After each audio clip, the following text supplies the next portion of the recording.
What are you doing? I'm Viv today. I thought I was Viv today. No, I'm here. I'll do Viv. I want to do Viv. Do you want to do Viv? I'll be Viv. All right. I'll do Edward. You do Edward. Yeah, I've always wanted to snug you.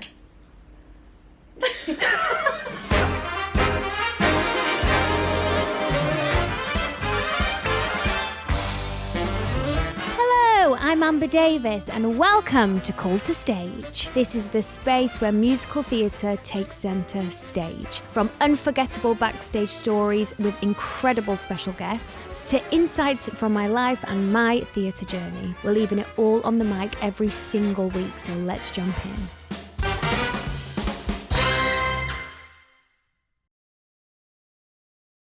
Hi guys, welcome to Call to Stage with me, Amber Davies. Now today, we are recording this from my dressing room in Southend, so bear with. If you hear noise in the background, it's probably someone walking to and from stage. But today, I have someone very special to me sitting next to me. We've only been in each other's lives for Nearly a year. nearly a year, but I can solidly say she is one of my best friends in the world. It's my girl, Rebekah Bryant. Hello.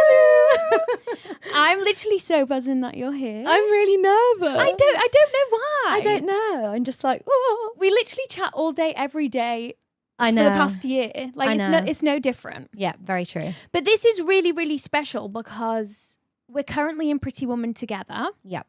We've been touring the UK, haven't we? Mm-hmm. And what are you? I am a swing Yeah. and a cover. Your first cover. She's my first cover. So Yeah. she plays Vivian Ward when I'm not here. So it will be really interesting to talk about our relationship or Yes. relationships you've had with the people playing those roles, the roles, yeah. in the past. Mm-hmm. So I ask everybody this. Okay. Pick any show you've ever been in or any role you've ever played. Mm-hmm. What is your pre-show ritual? Oh, it's hard. It does definitely change depending on the show. Yeah. And the people that are around you. Because here we've got one set with the hands in and the chant. Yeah. And we always say, let's something this something. Okay. And it has to be that format. In Saturday Night Fever, I had one because I wore a leotard. Right. So this is a bit of a weird one, but I would like de-wedgify myself. And if I didn't do that, I'd just be nervous that my bum cheeks were going to be out. Okay, I love that. So that was like a check that I would have to do. And our Bex has got a beautiful bum, haven't you? So Stop. I have to make up for the lack of boobage. Tittage. Yeah. Got to have one end. I've got one, you've got the other. Perfect. So de-wedgify. De-wedgify, yeah. To be fair, these leotards, they are painful. 8 shows a week. Blimey. And you have your mic in your head. Yes. We had our mics around our waist. Right, okay. So actually the leotard was fitted to me. And then you had to add your 2 mic Mics. packs in. So it was just constantly going up there. Okay. So I just had to check every day that it was going to be out for the appearance because I wore a long skirt. Okay. And the long skirt came off on stage. So I'd be like, I need to just make sure my bum's not hanging out. Okay, love that. And then for Viv, Yeah. when you go on for Viv, do you do anything? I don't really. I've kind of copied yours, you know, What is it? Oh. which is just belt out anywhere. Yeah, just make sure it's there because that note comes from nowhere. Yeah. Just make sure it's there. Obviously, Ollie comes in at the 5. Yeah. If it's Ollie, which is a bit of a pre-show ritual. I like that. You've Yeah. adopted mine. I've adopted yours, yeah. I love that. Yeah. Okay. Right, let's go all the way back to the beginning. Okay. When did you know that you wanted to do this as a career? I was a bit of a late bloomer. Okay. Yeah, I was. I did like a Saturday 3-hour vibe. So like 1 hour of singing, 1 hour of acting, 1 hour of dancing. But it was like very low key. We didn't do any technical stuff. The singing was just like, let's just sing Revolting Children from Matilda. Was that locally? It was locally, yeah. And I did that until I was about 14. Oh, I didn't do wow. no modern, no tap, no jazz. Like I only really started doing full-blown dance and individual singing lessons when I went to Italia Conti. At 15? At 15, yeah. Wow, because you're such a technical dancer. Well, I think I just fake it. Fake it till I you think if you make it. actually saw my turnout and my point, you'd be like, oh, God. But like you've got, awful. I think maybe naturally you just have the ability to like move your body. Yeah, maybe. Which sometimes I get frustrated about because I'm like, if I started earlier, would I be like the next best ballet dancer? But Yeah. I did loads of different stuff when I was younger. Yeah. I wasn't like pushed into a certain hobby. My parents were just like, do whatever you want. Yeah. Do you feel like you fall short in any of the three, or do you feel like because you were a late bloomer, Yeah. or do you feel like, because I think personally as your friend, I know I'm modest, but you're like strong all three. I think I've always, it's been a bit of a struggle because in this industry, you have to either really excel at something to do a lead or really excel at dancing to be in the best dance shows. Yeah. And I've always just been like good at all of them. There's not one that I'm like, yeah, I'm a singer. Yeah, I'm a dancer. Like, and they kind of move depending on what job I'm doing. Yeah. So I don't know, really. I think singing has always scared me the most. Interesting. Yeah, considering you cover Viv. Well, yeah, I just never thought that would happen. But like I say, I had to sing those songs into my body about 27,000 times because it was alien. Yeah. But at performers, it was like mostly dance. We would only have one singing lesson a week. So talking about performers, you did a pre-voc there. Yes. First. Yeah, for a year. Did you audition for the pre-voc or did they offer you that? I auditioned for the 3-year, but they offered me the pre-voc because I didn't have funding to do the 3 years. Interesting. So I did the pre-voc. I actually got offered the 3 years at Conti with funding and the pre-voc at performers. Did you want performers? I wanted performers because one of my oldest teachers, Chris Baldock, he was artistic director at performers and he said to me, performers will push you. Yeah. If you think about the fact you've got offered a 3-year course with funding at one college and a pre-voc at the other, which do you think is going to be more challenging? And I was like, yeah, you're right. So I did the pre-voc, which enabled me to get the Dada for the 3-year after. I actually, because my sister did a pre-voc. Yes, she did, in didn't Bird. she? Yeah. I am always so envious of people who have had 4 years rather than 3. It's a long time, but it's a big difference. I just think you learn so much more. You grow so much more. The pre-voc was intense. Was it? God, yeah, bodycon every day. Like you started from the very beginning, how to roll down through your spine. Like it felt tedious at first. And then when I was looking back at videos from the start of the year to the end, I was like, bloody hell. You've come a long way. Yeah, wow, in a year. Did you like have any friends in the pre-voc that went on with you to do the diploma? Yeah, there was a group of probably, it must have been about 15 of us maybe. Oh, that went to Yeah. Oh, wow. Yeah, and a good 7 of us got Dadas because we'd done the pre-voc. Yeah, we all got love called in that. for our chats and we were like, did you get one? Yeah, we got one. It was so nervous, but yeah, good. How did you find performers? I loved it. Did you? Looking back, I loved it more than when I was there, if that makes sense. Yeah. When you're there, you just take it for granted. You're like, God, it's hard work. 8 till 8 most days. A good day was 8 till 5. That would be like, oh, it's a Friday, we finish at 5, dreamy.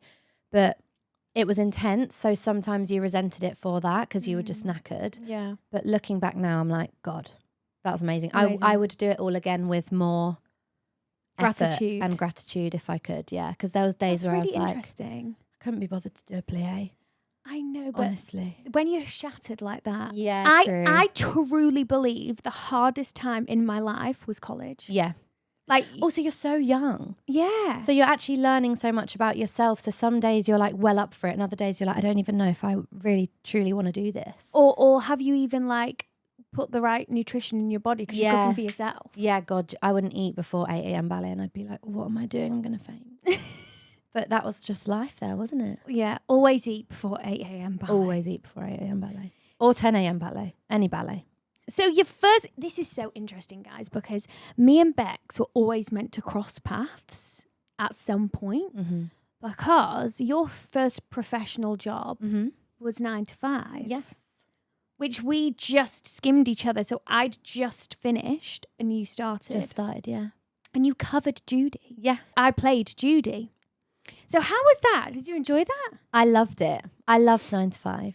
I covered Dora Lee as well. First which was covered Dora Lee, amazing. who is Dolly Parton. Yeah. I think that blew my mind because that was my professional debut and I thought I would just love to get ensemble. When my agent rang me to say, your first cover Dora Lee, second cover Judy, I was like, are you sure this offers for me? Like, are you sure this isn't meant for someone else? Because I wasn't a singer. I loved singing, but now I'm more confident. But at the time I was like, And I listened to your recording of Get Out and Stay Out about 75,604 times to try and be able to do it. And when I was in the audition, did you ever think that we'd be no, best pals? No, I honestly didn't. And then like, Yeah, now in your audition. knowing you, I'm like, oh my God, it's just so funny that you were the reason I got the job because I just kept listening to your voice. Did you? Yeah, constant. Wild. So what was the audition like? Terrifying. Really terrifying. But somehow it just came out and it went really, really well. And I always feel like that happens in an audition that you're meant to book the job of. So it was amazing. The team were amazing. I loved it. Did you do the option up at the end? No. Did you not? No. Did you ever go on for Judy? No. I was second cover. It was a short run as well, 8 months. It was a short And we run. had Em Woodford, who was first cover. She was bulletproof. Mm-hmm. So, yeah, never went on. Just did my cover run. Got my vids to send to my agent. And that was about it. No, I did not do the option up at the end. You didn't, but you could do it. No, I'll do it for you later and you'll laugh. I'll crack. Why don't we'll do a little thing right at the end. We'll do a demo. Yeah, you can try it. Oh God, it'll be So hell. that is a gorgeous professional debut. Yeah. Do you know what I mean? It's such crazy. a fun show. You took it around the country. Yeah. Yeah. It was great. What more could you wish for? Yeah, it was a Were you beautiful Missy one. as well? Yeah, Missy. Frank. That one. I love that. I know. I loved Missy. Bougie character. Bougie. Yeah. And then you went on to play a lead. Yes. So you led in Saturday Night Fever, the tour. Mm-hmm. So tell me about that. That job was like my favourite ever. Really? I think because it was kind of came out of nowhere. Mm-hmm. I didn't audition for Stephanie. They just rang me at the end to say, we want to see you for Stephanie in the finals. I actually got cut from the Saturday Night Fever rounds. Yeah. I went and I sang my song and they loved me in the room. And then I was on my way home. My agent rang me to say they don't want to see you back. And I was really confused and gutted.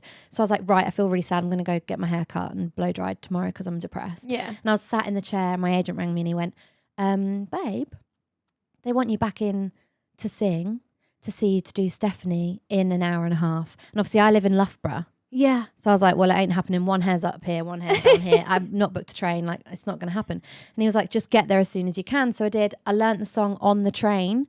I was in the toilet singing What Kind of Fool. And I kid you not, the ticket man came and he was like, somebody says you're singing in here. And I was like, yeah, and? And he was like, it's just a bit weird. And I was like, well, I've got an audition. What do you want me to do?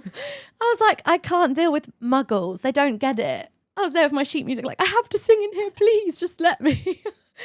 And I went in. Oh my God. And it was Bill Kenwright, bless his lovely soul, had my phone in my hand and he went, well, you can't hold that. And I said, well, I can, or I'll just be silent because I don't know the words. You've just sent it to me. So I wasn't expecting anything at all. So when they called me to say you've got Stephanie, I was like, oh my God. You must have like, put your all into it. Oh God, yeah. Once I knew that I was back in, I was like, right, this is a sign. I've just been cut and now I'm back in. I'm going to prove that they made the right decision getting me back.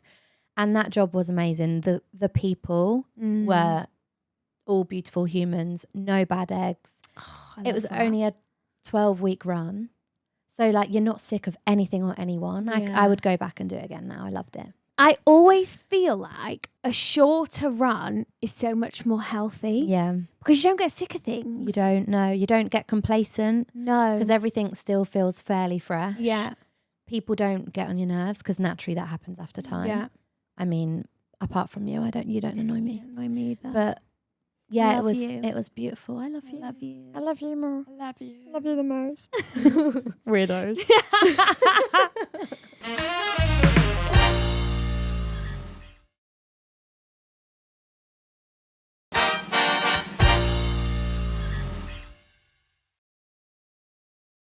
So, would you say you felt a lot more responsibility playing Stephanie Yes. because you were leading it? Yeah. I will admit, having done both, the lead, cover, swing, ensemble, it's really easy as an ensemble member to sit back, especially when you've watched the show, because you kind of see in points how little they do, how little they're focused on with lighting and sound. So you're like, I could probably just give it 40% here and no one would really know. And that's really bad to admit. But when you have days where you're absolutely knackered, it does happen. But when you're playing the lead, you can't. And you that's have to nice. be switched on at all times. You have no choice but just to give it your all the time. And I think I need that because I can get a bit like, oh, I'm tired. Yeah. It's the last one of the week. I'm just going to mark this bit. And I guess now that you're a swing, I bet you feel polar opposite. I bet you're like buzzing your tits off when you go on. Yeah. When I was first a swing, I was like, oh my God, I hate this. Rehearsals were hell. You've never been a swing. So Bex is a swing in Pretty Woman undercover. But originally, when you took the Pretty Woman contract, Yes. you were swing and emergency cover Vivian. Yep.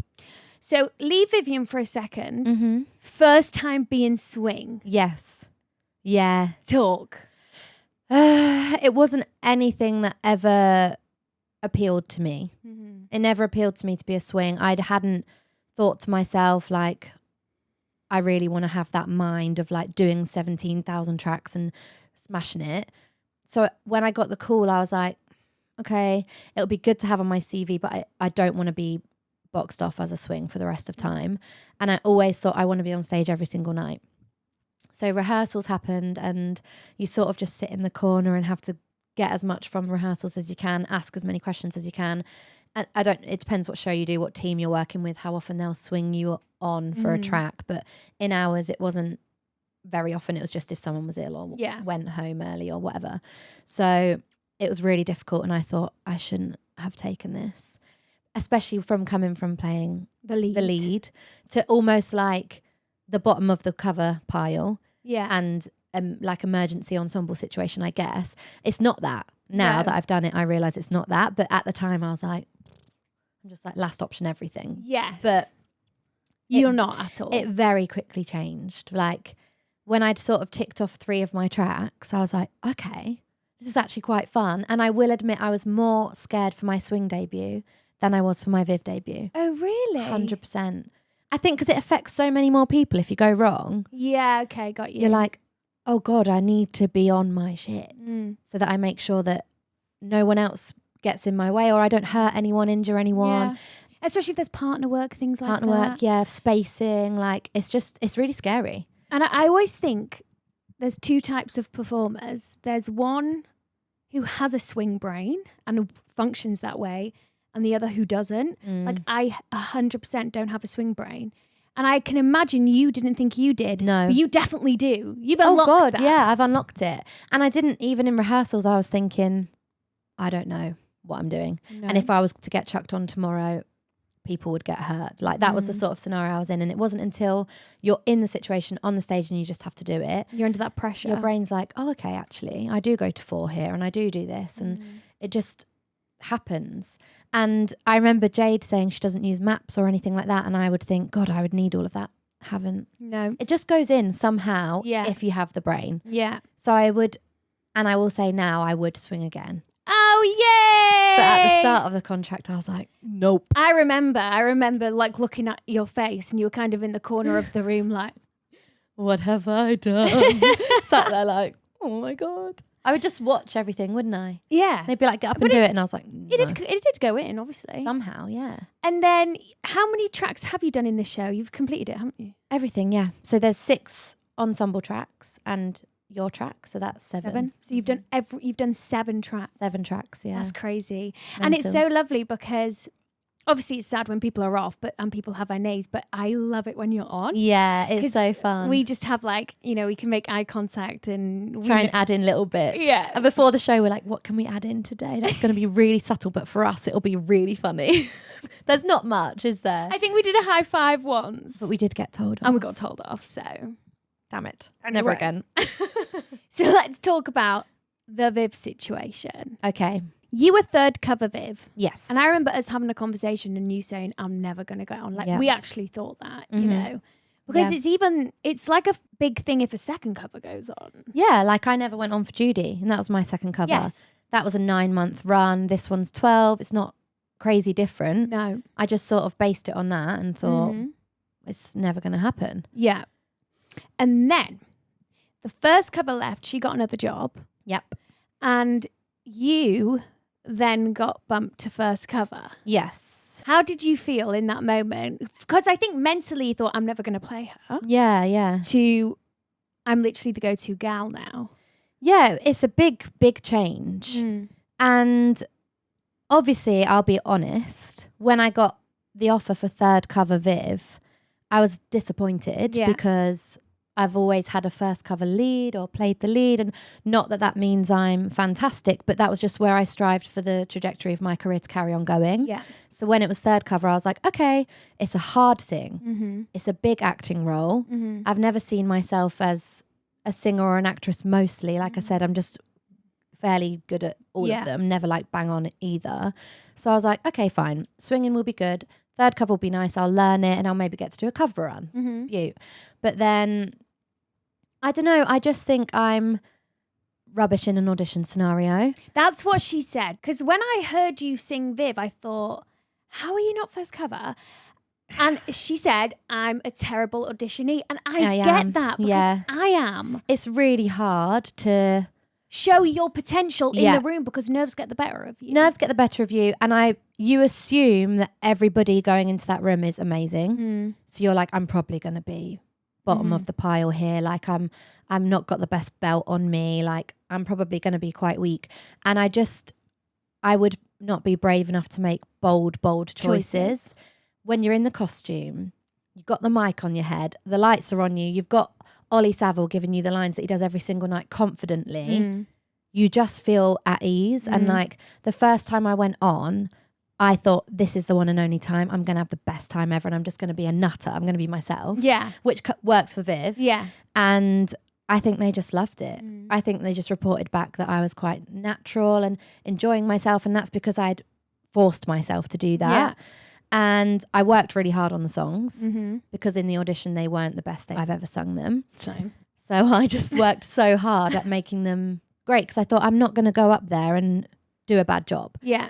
And I'm hoping that will go with me to auditions now because I do know I can do it. Yes, you can. Like everyone can. If you put your mind to something, you practice enough, you can do it. But I just also think with a role like Viv, and I think with a load of roles, right? Sometimes it is about the way your personality matches with that character. Yes. We're very naturally Viv. Yes, goofy. In general life. Yeah, I agree.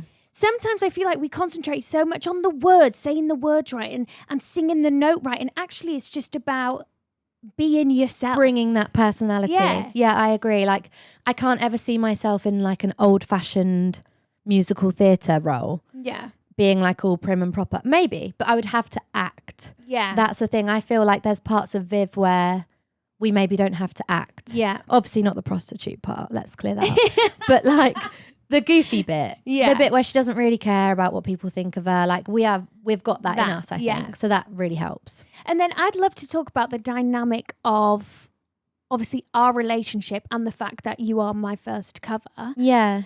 Because... Well, you think it helped that I started as third, don't you? Well, the question I asked Bex the other day was, do you think we'd be as close as we are if you were started originally as first cover? Yeah, I don't know.